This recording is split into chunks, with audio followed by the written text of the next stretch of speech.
Steps Rahimi, and Rahimi is as calm as you like from the spot. He doubles the lead for Al Ain early on here. That was never in doubt. Give it to the defensive half. They've taken this one quickly down the left-hand side. It's released Eric towards the penalty area.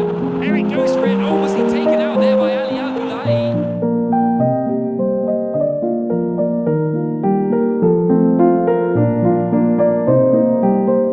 سفيان يحقق حلم الأب يعري العنوان الأبرز الجزء الأول من قصة الموهوب سفيان غيعد على الفرصة بأحر من الجمر وقدر يسجل 4 أهداف خلال 10 مباريات بالمسابقة، منها ثنائية في النهائي أمام العنيد فيتا كلوب.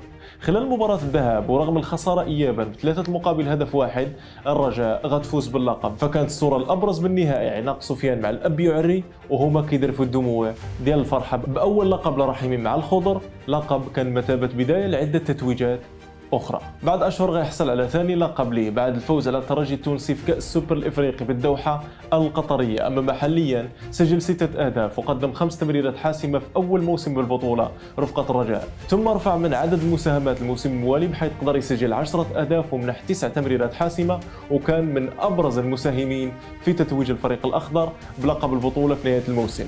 سفيان اللي تزاد ليلة تتويج فريقه الأم ثاني لقب ليه تاريخيا في البطولة غيكون من المساهمين هذه المرة بالتتويج بها للمرة الثانية عشر أمام أنظار الأب ديالو يعري.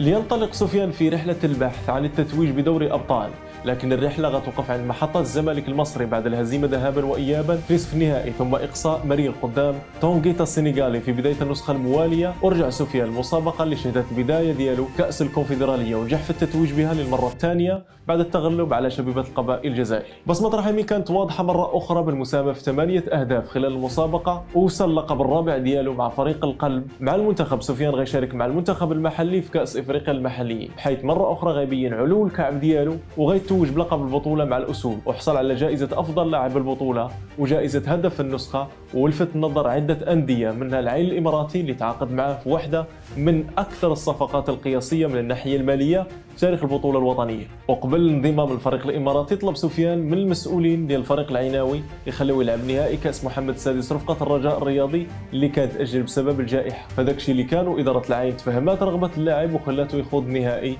ضد الاتحاد السعودي. سفيان قدم هدية أخيرة للرجويين بالتسجيل في النهائي والظفر باللقب العربي قبل الالتحاق نهائيا بالفريق الإماراتي. أما مع المنتخب الأول فسفيان غيشارك في كأس إفريقيا وبقى في دكة البدلاء في دور المجموعات في مباراة تمون ضد ملاوي قبل ما يتم إشراكه في وقت حساس من مباراة الربع ضد الفراعنة كبديل في الشوط الثاني من طرف خليلوزيتش، الأمر اللي اعتبره البعض حرق للاعب في مباراة سلة بإقصاء المنتخب الوطني المغربي من المسابقة الأغلى قاريا. رجع سفيان للعين لبداية مرحلة أخرى من مسيرته، هذه المرة بالقارة الآسيوية بعيدا عن مركب الوزيز، مرحلة بدأت بطريقة مزيانة بحيث ساهم في أول موسم له مع العين ب20 هدف في الدوري وساهم بهدفين في الكأس. أما في الموسم الثاني فقدر ولدي عري سجل 11 هدف وقدم 12 تمريرة حاسمة في الدوري، كذلك سجل 3 أهداف وقدم أسيست في كأس الدوري، وهذا أداء ومساهمات كانت مثابة إحماء سفيان بحيث غينفجر الموسم الحالي خاصة في البطولة الأقوى بالقارة الصفراء دوري أبطال آسيا. رغم عدم مساهمته في أي هدف خلال الجولة الأولى بدور المجموعات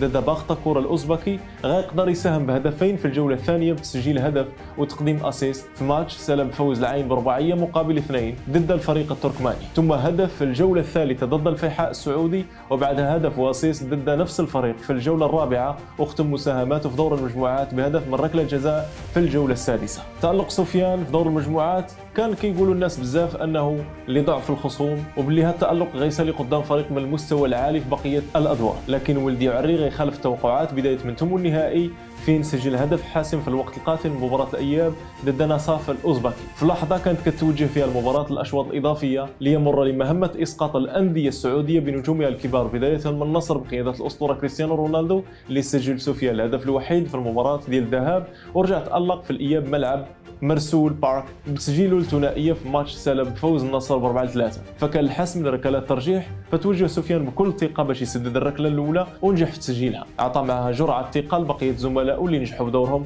في التسجيل. سالت الركلات الترجيحية بانتصار العين 3-1، وسفيان كيقسم النصر بنجومه وأسطورته رونالدو كان العنوان الأبرز لدور ربع النهائي بدوري أبطال آسيا. سفيان والعين غيلقاو في طريقهم فريق سعودي آخر بنصف النهائي، فريق لم ينهزم طيلة الموسم، لكن أمام الأسد سفيان غتسقط أنت ونجومك وأرقامك القياسية. فبدأ سفيان مباراة الذهاب دون مقدمات. دقيقة 6 رحيمي يسجل الأول للعين، والدقيقة 26 الثاني عيناوي طبعا المسجل ولدي عري. دقيقة 38 رحيمي غيبصم على الهاتريك، والفريق اللي ما انهزمش طيلة الموسم سقط بثلاثية أمام العين. مسلسل التألق غيستمر في الشوط الثاني بعد ما اصطاد سفيان ركلة جزاء جا منها الهدف الرابع للعين لينهي الأسد المغربي سلسلة لا هزيمة للهلال، ونال أعلى تنقيط في المباراة ب10/10 في واحدة من المرات القليلة اللي كيحصل فيها لاعب مغربي على مثل هكذا تقييم. وكمل داكشي اللي بدا في الذهاب في مباراة العودة اللي توعدت فيها جماهير الهلال رفاق رحيمي بالريمونتادا، لكن المغربي وزملائه كان لهم رأي آخر، فصمدوا أمام الأزرق الهلالي وسال الماتش بهزيمة صغيرة 2-1 نتيجة وضعات القادم من ملعب الوازيس في نهائي دوري أبطال آسيا.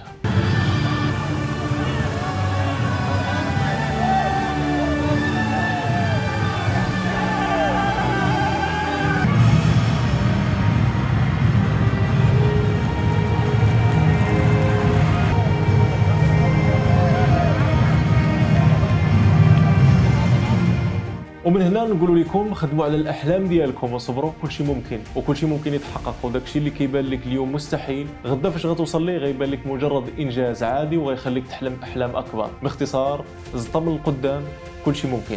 اما سفيان كنتمناوه يستمر في الاجتهاد ويطمح لتحقيق انجازات اكبر فرديا وجماعيا، ولما لا ينتقل احد انديه الدوريات الخمس الكبرى اوروبيا ويتالق اكثر ويكون واحد من نجوم المنتخب الوطني فيما هو قادم. هذا سعفان والسلام عليكم ورحمة الله. Steps Rahimi, and Rahimi is as calm as you like from the spot. He doubles the lead for LA early on here.